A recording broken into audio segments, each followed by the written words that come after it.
দুর্গাপূজাকে কেন্দ্র করে দেশকে অস্থিতিশীল করার ষড়যন্ত্র করছে পতিত স্বৈরাচারের দোসররা, এমন অভিযোগ করে সাম্প্রদায়িক সম্প্রীতি বজায় রাখতে সবাইকে সতর্ক থাকার আহ্বান জানালেন বিএনপি স্থায়ী কমিটির সদস্য গয়েশ্বরচন্দ্র রায়।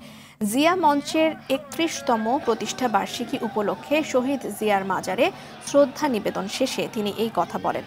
সারা দেশ থেকে শ্রদ্ধা নিবেদনের জন্য পুষ্পমাল্য এবং ব্যানার নিয়ে জিয়ার মাজারে হাজির হন বিএনপি নেতাকর্মীরা। শহীদ জিয়ার আদর্শে দেশ গড়তে নানা স্লোগান দেন তারা। এ সময় পূর্ণাঙ্গ গণতান্ত্রিক ধারা প্রতিষ্ঠায় তারেক রহমান সহ রাজনৈতিক মামলা দ্রুত প্রত্যাহারের সরকারের প্রতি আহ্বান জানান গয়েশ্বরচন্দ্র রায়।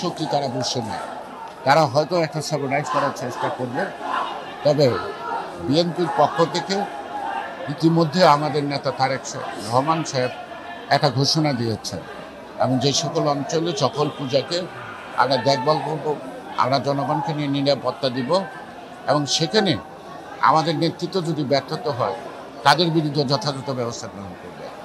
আমি আশা করি কুচক্রী মহল যতই চেষ্টা করুক, জাতির কপালে কলঙ্ক লেপন করার সকল অপচেষ্টা আমরা অত্যন্ত কঠিন হাতে মোকাবেলা করব।